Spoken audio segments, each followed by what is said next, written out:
ஒரு நம்பி அப்பூதி அடியார்க்கும் அடியேன் என்று திருத்தொண்டர் தொகையில் சுந்தர்மூர்த்தி சுவாமிகளால் பாடப்பெற்ற அப்பூதி அடிகள் பற்றி இந்த நாயனார் வரலாற்றில் தெரிந்து கொள்ளலாம்.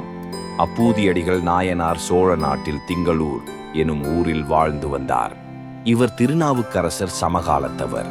அந்நாளில் திருநாவுக்கரசரின் சிவத்தொண்டினை அறிந்து அவர் பால் பக்தி கொண்டார். அதனால் திருநாவுக்கரசர் பெயரால் மக்களுக்கு அன்னம் படைத்தல், சத்திரம் அமைத்தல், நீர் கொடுத்தல் போன்ற பணிகளை செய்து வந்தார். ஒருமுறை திருநாவுக்கரசர் அப்பூதி அடிகள் வசித்த ஊருக்கு சென்றபோது அங்கு தன்னுடைய பெயரால் தர்மங்கள் நடப்பதைக் கண்டு வியந்தார். அப்பூதி அடிகளார் பற்றி கேள்விப்பட்டு அவர் இல்லம் சென்றார் திருநாவுக்கரசர். அப்பூதி அடிகளை சந்தித்த திருநாவுக்கரசர், ஏன் உங்கள் பேரில் தர்மச் செயல்களை செய்யாமல் திருநாவுக்கரசரின் பேரில் செய்கின்றீர்கள் என்று வினவினார். அதற்கு அப்பூதி அடிகள் திருநாவுக்கரசர் சமண சமயத்தில் பெரும் துறவியாய் இருந்ததையும் சிவனருளால் அச்சமயம் விட்டு சைவ மதமேற்று தொண்டுகள் புரிந்து வருவதையும் எடுத்துரைத்தார்.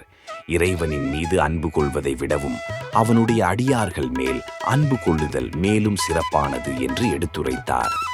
அதன் பின்பு தானே திருநாவுக்கரசர் என்று தன்னை வெளிப்படுத்தினார் திருநாவுக்கரசர். திருநாவுக்கரசரே தன்னுடைய இல்லம் வந்திருப்பதை அறிந்து மகிழ்ந்த அப்பூதி அடிகள் உணவு உண்ண அழைத்தார். வாழை இலையை அறுக்கச் சென்ற அப்பூதி அடிகள் மகன் பாம்பு தீண்டி இறந்தார்.